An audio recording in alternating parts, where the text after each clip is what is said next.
Asikubingelele sikwamukele kwezasekhaya talk la kwezasekhaya network igama Sithembiso Isibongo uSibisi. Sibonge kakhulu ukuthi uphinde ube nathi namhlanje. First ngicela nje ukuqala ngokuthi ngixolise kakhulu ukuthi ke singabi nayo iepisode yethu ya last week. There are challenges umuntu abhekene nawo, izinto azifuni ukuthi zihambe ngalendlela lethina esihlele ngayo noma esifisa ukuthi sihambe ngayo. Kodwa ke sisalokhu siqhubekile, silokhu siyincenga nje kancane. So thank you for your support. uNkulunkulu nje aqhubeke akubusise. Sisakhuluma ke ngendaba yesupport, incwadi zikhona, incwadi zeingane laphana ke into ukuthelo ilanga, isivuno zikhona. Kube khona laphana ke inovel ebizwa ngokuthi lashona lingakasi, nayo ke futhi iyatholakala. We have imagazine issue kaApril ebizwa ngokuthi iFlyMag, nayo futhi sinayo iyatholakala. Siphinde ke sibe nenye ke isister channel ebizwa ngokuthi Isawubona Mngani. Isawubona ke Mngani ichannel yethu yeingane esisanda kuyiqala ebalaphana ke nama cartoons. So nje siyanxusa ukuthi ke uqhubeke usisupporte.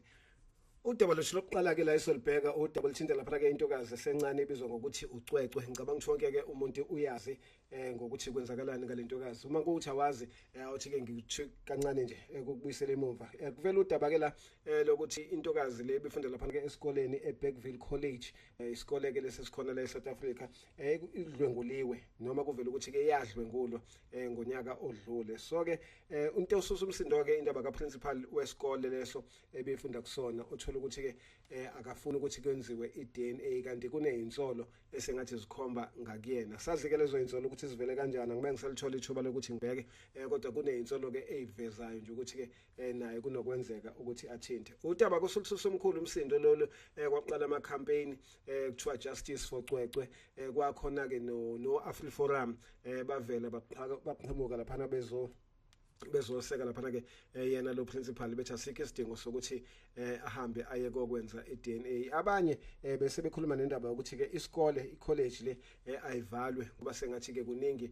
okungahambi kahle okwenzakala kuyona. But ke mina ngifuna sibheke kakhulu kulolu daba. Udaba lomunye ke laphana ngisazi uBernard bani laphana ke on Facebook uqhamukile ke wazokhombisa ukusupporta kakhulu uprincipal. Waphinda laphana waveza indaba yokuthi ulwisana kakhulu nezenzo zabantu abamnyama. Uyabashwa abantu abamnyama biza ngazo zonke izinto, ngazo zonke inhlamba. Engikunotisile ke ngesikhathi ngibuka leya la ama-post akhe lo Bernard Ndini ukuthi noma sengathiwani akusiyo umuntu omhlophe loyana, umuntu omnyama lo bhalele yanto ezenza umuntu omhlophe. Ngikusho yini ke lokho, kune language esetshenziswa abantu abamnyama abamhlophe abangayisebenzisi. So umuntu nje lo oqhathizwe ofuna mhlambe ukuthi ke abamnyama baxabane nabamhlophe kube sengathi ke abamhlophe baxwaya noma bacwasa abantu abamnyama. So nje into engenasidingo ngempela le ingakho ke kubalekile ukuthi izinto sibhekisise, singabe sisithathe nje izinto ngoshukela, because le nto leyana ingagcina nje isusa impi yobuhlanga okungenasidingo. Ngenxa nje umuntu othe uma ibhorekele wathola ukuthi unefoni unedatha wasedecide ukuthi ke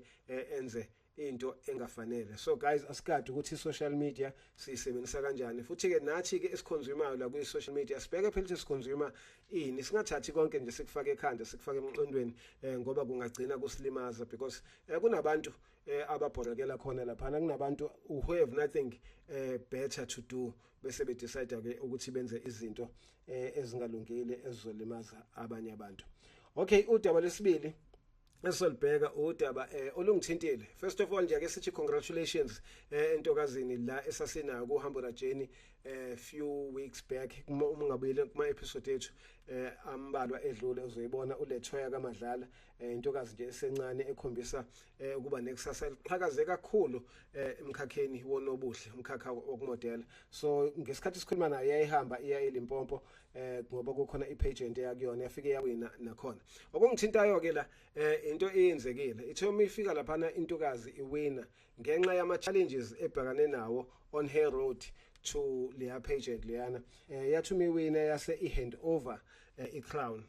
yathi cha ngiwinile impela kodwa ngicela ukuyi-hand over to unumber 2 ngeke ngikwazi mina ukuthi ngiqhubeke nayo. Yabona ke leyo decision enkulu kabi futhi decision ekhombisa umuntu omdala osehluzile ekhanda, because umunye bezojabulela ukuthi hayi i-victory yakhe so uzohlala nayo. So intokazi ithe yona no ngicela ukuyidlulisela kunumber 2, ngifuna ukufocusa kwezinye izinto futhi ama-challenges esihlangabezane nawo empilweni ithi isicela nokuyibeka phansi intambo emkhakheni wokumodela. Sikhuluma about a 15-year-old onephupho, but iphupho lakhe njengamanje osedecide ukuthi akaliyeke ngenxa yama-challenges. Nanku umbuzo ukuthi i-dream noma iphupho lengane yomuntu omnyama livalid yini kule South Africa esiphila kuyona, uma kuzoba khona izingane ezize zi-abort amaphupho azo ngenxa nje yokuthi aziyitholi isupport efanele. Sithini-ke thina siyisizwe uma kwenzeka izinto enjengalezo, because lengane sonke siyayibona okay ikhula phambi kwethu, ikhula phambi komhlaba, not kwethu kuthina kuphela, kwe-South Africa kuphela, because sibe nasemazweni angaphandle ikhombisa ukuba successful kulomkhakha, ayitholi isupport isize ithatha i-decision ukuthi-ke cha iyaphuma kulomkhakha. Umbuzo wami-ke sojabula yini uma ngelinye ilanga siyibona ime ekhoneni idayisa ngomzimba? Awuyibuze nje leyo mbuzo loyo ukuthi uma kuthiwa ke isiyiphali ihlala emgaqweni idla ama drugs sizothokoza yini thina esingayisupportanga ngesikhathi sinethuba lokuthi sinikeze isupport. I'm not only talking about lo mntwana kuphela, bonke abantwana abakhona, ngabe umntwana odlala ibhola lapha ngakini, ngabe umntwana oculayo, umntwana oactayo, yini oyenzayo wena ukumsupporta, yini oyenzayo ukuthi ke ubonakalise iphupho lakhe noma abonakalise yena iphupho lakhe liphumelela, noma uyabuka nje uthi awuhlangene. But uma seqala umntwana esebamba inkunzi emgaqweni, wena okhuluma kakhulu kuqala ubiza izingane zabantu ngamaphara, ubiza izingane zabantu ngezigebengu, uthi fanele ziboshwe, uthi ama 2000 udoti igeneration ebolile, igeneration eyonakele. Uyiphi role oyidlalile wena ekutheni ingenzeki lokho? Ezinye izinto ke guys siyadinga ukuthi siyibheke thina kuqala ngaphambi kokuthi ke sigxeke ngaphandle, ngaphambi ukuthi sikhombe iminwe, fanele sihlale phansi senze introspection, uyibheke wena ukuthi mina iliphi ke iqhaza engilibambile ukuthi isimo size sibe nje. Ngikhuluma nje abanye badlula zonke izinsuku emgaqweni bafice kunezingane ezinometric ihlele emakhoneni, ihlele ezitolo, they are not doing anything, banama powers ukuthi le ngane bangayisiza, abenze lutho, bayibukela nje uzomuntu etilokhu ethu osikhotheni beyibiza ngalamagama abayibiza ngawo. Ngelinye ilanga mhlambe makwama weekends sokuthi bayithengela utshwala baphuza nazo kuphele lapho. Le ngane ngelinye ilanga uma sezijwayele lempilo yalotshwala ungasayithengeli, sezikubamba inkunzi, sezikugebenga, sezikugqekezela, kube sekuthiwa cha yibhathi, ingane seziyibiza ngama west, seziyibiza ngama east, fanele kube khona nama south manje. So bese ke uyamangala ngempela ukuthi kwenzakalani ezweni uma ukuthi abantu kuyibona abangaphambili abakwazi ukuthi ke badonse laba abangemuva, abakwazi futhi ukuthi bavule iminyango la kuvulele laba abangemuva. Uthola umuntu basegebelelene esitebhisini then useyaswisa ukuze abamlandelayo bengezogibela. Okay, asidlule kulelo daba olunye daba ngifisa silibhekela udaba lithinta lapha ke i-actress yethu esithanda kakhulu la eMzantsi Afrika, umama uNandi Nyembe. Siyamazi kakhulu ke emidlalweni eminingi, uyi-legend when it comes to i-acting yala eMzantsi. So umama uvelile lapha ku social media vela ukuthi ke cha usesimele singesihle ngempela ke sezezimali. Uthola ukuthi ke lapha kokukhalwa ngokuthi uhluphekile futhi uyagula, useke wheelchair. Asilungiseke le, akusiyena umama uNyembe ongenile wazicelela usizo, akazange asho ukuthi umama Nyembe, in fact akazange ikhulume nokuyikhuluma nje indaba yakhe ukuthi uhluphekile. Kube umuntu obone isimo wase decide ukuthi angene ku social media ehambe aye koveza udaba lwakhe. Ngikushiso yini lokho? Ngikushiso abantu ke asebekhuluma into eziningi lapha ko Twitter osekwabo X manje, abakhuluma indaba yokuthi okay why bonke ama-artist athuma sehluphekile lokho ebuya, awayingani kuma public hospitals uma egula, awayingani kobhalisa lapha koSASSA nakobani uma kuwukuthi asehluphekile. Why ezohlala efuna usizo njalo? Because sibonile nokwamanye angaphambili kwenzeka abobani lapha abo Carlo Hadebe, abo Brenda Ngxoli nabanye abaningi ke kwenzeka kubona, abo Patrick Shayi way back, abo Vusi Chanda, baningi bekwenzeka kubona isimo esinjengaleso. Umama ke uNandi akazange ayicelele usizo but ubone isimo wayiveza ivideo wasenikezwa ke lelo sizo kuze ngokuqhamuka lapha ke no Minister of Arts and Culture and Sports lapha ke ubani uGayton Mackenzie wakwazi naye ukuthi ke kube khona amnikeza khona okunye asakuthembisile kuhle ke lokho siyakuncoma owami umbono kulolu daba usekutheni koze kube nini ama artists thathiswa njengabantu abangasebenzi ethathiswa njengabantu ekufanele bakhangezwe njalo uma sebehluphekile because ukuba phela ubesebenza umama unyembe enza umsebenzi nje onesalary enza umsebenzi akwazi ukuthi akhokhe naye izinto ezinjengo UIF akwazi ukuthola imali zakhe uma eseqedile ukuthi ke asebenze noma semdala noma ezikhathini zomzimba ngabe asikho kulesimo lesesibhekene naso but ama artists eSouth Africa njengamanje namanje asathathiswa nje abantu abangasebenzi kodwa kulindeleke njalo kulindele ukuthi lawo ama center abawatholayo ngokuyibhatanisela efanele akhokhe iTax. I think ke isikhathi la esekufanele khona ukuthi ama artists akasukume ahlangane kube khona akwenzayo ngalesimo abhekene naso because baqhubeka kanjena ngempela kuzokuqhubekile ukuthi njalo iartist umishonile uthola ukuthi sekufanele kuhlanganiswa amasenti ukuthi iye kongcwatshwa njalo futhi ama artist isiphelele umsebenzi ingasasebenzi bese kuthiwa akuhlanganiswa amasenti qoqelwa amasenti sibonile kwenzeka koLthuli Dlamini usezwabuyela kwela kubo lapha ke eZimbabwe ngoba isimo nakhona besingasalungile kahle noma besingasesihle engasawutholi umsebenzi so le industry I think idinga ukuthi ke ikushintshwa indlela ephethwe ngayo so that abantu bengezohlala bencekile bengezohlala beyincelebana zikabani na zikahulumeni ngale ke kwalokho uhulumeni yini njalo yena ahlale vela umizimo seyibheda kuma artists ngibuza ke lana ke Minister Gayton Mackenzie why kuzohlala nivela uma kuukuthi sekufanele ke njengamanje ubani ehluphekile ubani eshayekile empilweni why ningabi proactive ngiqhamuke nje isimo sisihle ke kuqhanyuke neindlela kuboniswana ukuthi iyiphi indlela engayisa lomkhakha phambili wami ke lo mbono njalo kusona umbono we-channel umbono nje wami as uSithembiso ongwakasibisi. Olunye daba esilibonile olususe umsindo kulona leli sonto eziningi indaba saleli sonto udaba lapha ke olithinta umfundisi ngazi noma ngisho kahle ukuthi umfundisi but kuthiwa umfundisi umbishop Omotoso ubesehlalela lapha ke esitokisini for 8 years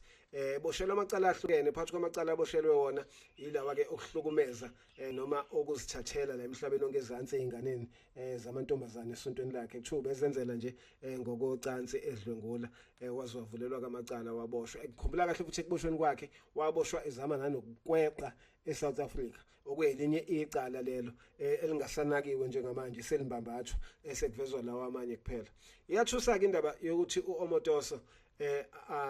atholwe engenacala emva kwesikhathi eside kangaka yini ethusayo uyakhumbula ukuthi emasontweni adlule ufakazi obehamba phambili ecaleni la Omotoso uDutshuliwe ongena emzini wakhe washona then a week later uOmotoso useyaphuma ejele awubona ukuthi kunesandla semfene la ukugcobho khona la ekutheni uOmotoso neziphathi mandla zezomthetho eSouth Africa kukhona la abathinteka khona abakwazi esingakwazi khona abakwenzayo esingakuboni thina angisho ukuthi njalo but ezinye izinto fanele singayibuki nje at face value bese sikholelwe konke lokho esikubonayo ekubeni zikhona ezinye izinto ezingale esingayiboni so le ndaba iyathusa ngempela pheleliphi lamacala njengamanje babaphi labantu besifazane kuyibona akade bekhala ngokuthi ke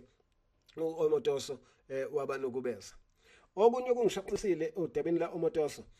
ilolu lokuthi uthe uma ephuma abantu akade bejabulela ukuphuma kwakhe kakhulu ejele ukudedela kwakhe ejele abantu besifazane lokho kukhombisa ngempela ukuthi ke abantu besifazane abahlangene kangakanani noma sabantu sihlangene kangakanani so uma ngadlwengulwanga mina kudlwengula omunye umuntu wesifazane kusho cha hayi ku right akunankinga I rape iyoze ibe yicala mhla kwadlengulwa mina kusho ukuthi mangakadlwengulwa mina hayi lo munye odlwenguliwe akayibonele naye because that is what they are saying labantu besifazane abajabulela ukuthi umuntu oboshela ukudlwengula abanye abantu besifazane bajabulela ukuthi uphumile ejele kanjani ngoba phela bakhona abantu abama victims zakhe ngoba wena ungabanga ivictim kusho ukuthi ke ku right it's the very same thing with uBushiri njengoba ukuthi ubone umugubhe ukuthi obani abajabulela ukuthi uBushiri wakwazi ukuthi aphume la eSouth Africa obani futhi abakhankasela ukuthi uBushiri abuye la eSouth Africa abantu besifazana abahamba phambili abajabulela lezo zinto even nako TB Joshua ufuna ubheka ukuthi obani ababehamba kakhulu beya ko Nigeria besontweni laseNigeria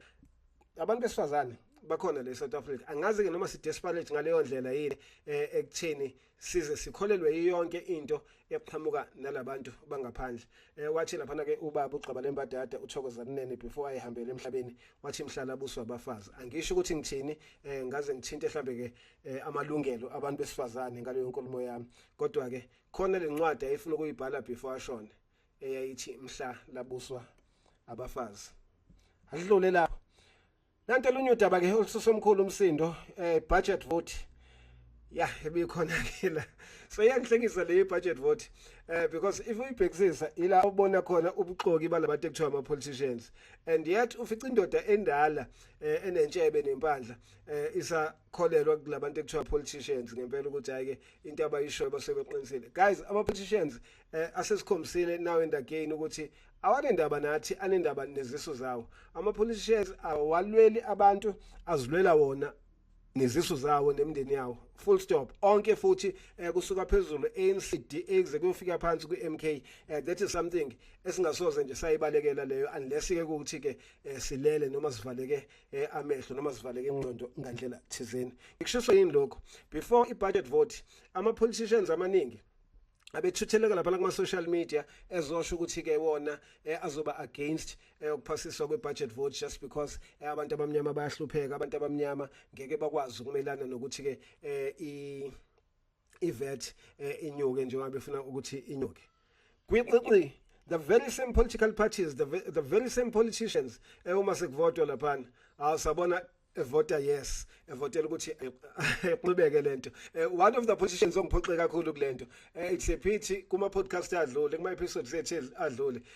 bengimncoma ngithi ngiyafisa ukuthi wonke ama politicians afane naye uzwakele Mncwango we Action SA zwakele yini kwenzakaleni ngizwele nje uthizolo bekhulunywa lapha indaba yokuthi ngo 7 bu live ku TikTok uzama ukuchaza ukuthi kwenzakaleni yini enimele isiphi decision enithathayo kusuka manje kuya phambili angifunanga nokuyibuka nje leyo nto the way ngidisappointed ngayo futhi nje angikholwa ukuthi kukhona okunye abesazokusho mhlambe ozothola ukuthi ke kwenza umqondo ngaphandle kokuthi ayikhaveke because ama politicians is what they are good at ukuthi balokhu beyikhava uma sebeshayeke udaka njengoba beshaya udaka nje kala so kuyakhombisa ke la ukuthi kahle as South Africans we are on our own we don't have leaders and ama leaders ngikholelwa kutheni mina athatha i-mandate from abantu but lawa ethu awathatha i-mandate from abantu because ayabezwa abantu ukuthi abathini bayasha abantu balambile abantu basho ukuthi izinto ziyabiza kumanje imisebenzi ayikho abantu they can't afford ukwenza izinto abayikhulumayo njengamanje so wena as a politician fanele uthathe lento lesho abantu uhambe nawo ugijime nawo uye nawo lapha phambili uyotshela abantu ukuthi cha abantu engibamele njengamanje bakulesimo so we can't phasisa umthetho ukuthi kuze kube kulunga isimo lapha emuva no our politicians awanendaba naleyo nto leyo ama politicians ethu nje abheke ukuthi asisazoba khona ezikhondleni yini kulungile ke lelo daba lisaqhubeka sizolibona because ke ngomhla ka1 May ile fanele uqale khona ke le VAT entsha lisaqhubeka ke kusana lo mbango okhona engazi kahle futhi nawo nje ukuthi ke ukuyichithela isikhathi nama state resources because asebekushilo bakushilo ngeke kushintshe futhi ngeke sikubalekele lokho okay sidlulele phambili njengoba bengishilo indaba ziningi udaba le Royal AM esike sakhuluma ngalo lapha na ke no mam ulithinta uMamkhize lapha na ke uShawn uMabongi uMamkhize so iRoyal AM ke lapha na ke into esivelile ukuthi kuphelile ngayo sesingaloku nje sikhuluma sithini njengamanje konke okuzanywayo ukuthi kube izaba cha akukho okusazokwenzeka ngendaba yeRoyal AM nawe futhi into efanele lesibheke ukuthi why thina abantu salokhu sathanda njalo ukubona izinto zifa kunokubona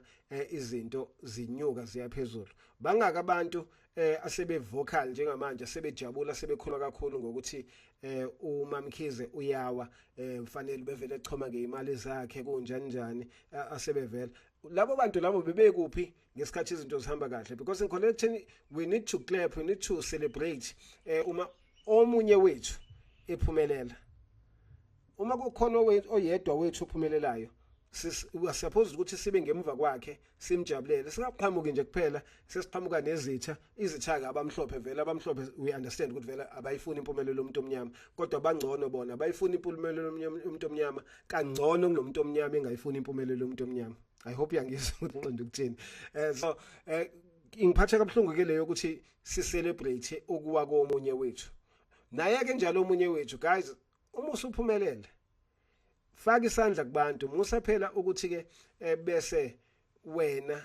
ukuphakambisa ukuthi umnandi kangakanani unemali kangakanani phambi kwabantu abalambile because uma uzolokhu ugabisela abantu abalambile ngemali definitely they are going to celebrate ukuwa kwakho because awubasizi ngalutho. Ngiyazi kona ukuthi ke vele awuphoqiwe ukuthi ngemali yakho isebenzele kanzima ngendlela zakho ukuthi usize abanye abantu kodwa ke uma ungeze ubasiza musa ke futhi nokubagabisela phila nje impilo yakho privately noma uyiveze ukuthi ungabe usuza ebusweni nje babo ulokhu uziveza ukuthi hayi wena usweni so uphila impilo kanje ngoba uzowa wawa abantu benze ngalendlela benza ngayo ke njengamanje. Olunye udaba sesengasemaphethelweni udaba olithinta lapha ke insizwa uMusa umfoka Mseleko indoda yesithembu. Yabona indaba kaMusa Mseleko ithathele inyigi yake njengamanje kuney'nsolo eziningi ebezilokho zikhona zivela ukuthi hayi uMusa wathwala uMusa wenza ukuthi bekuyinsolo nje belokhu zikhulunywa but njengamanje into evelayo ukuthi sekuvela ama family members lento iqale lapha kwisho yakhe ngesikhathi kuvela uMpume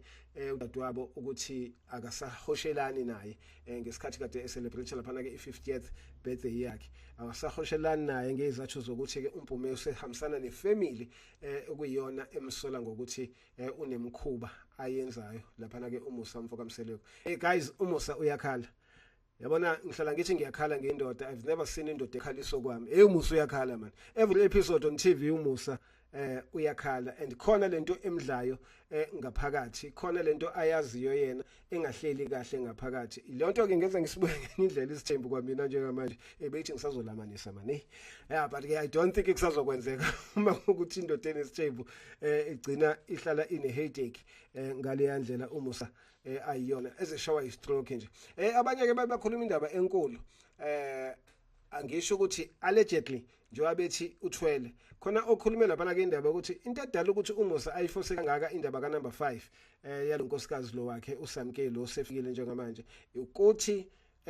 ngesikhathi enza isibophezelo noma isibopho sokuthwala kwakhe sasithi fanele abe khona number 5 that is why ke ewulwela kangaka awufunwa uyena kodwa ufunwa ilesa sithwalo asenza angazi utho ke ngezithwalo I don't even believe ekutheni ikhona lento ukuthi umuntu angathwala ngenyoka inyoka ihlangana naphi nemali guys hayi anikahleni but ke kulungile abakholelwa kona bayakholelwa kukona so izo zonke into ezikhuluma abantu lapha ku social media I wish ngelinye ilanga uMusa singake sikhulume naye ke sizwe uhlangothi lwakhe nje simbuze lembuzo okuyiyona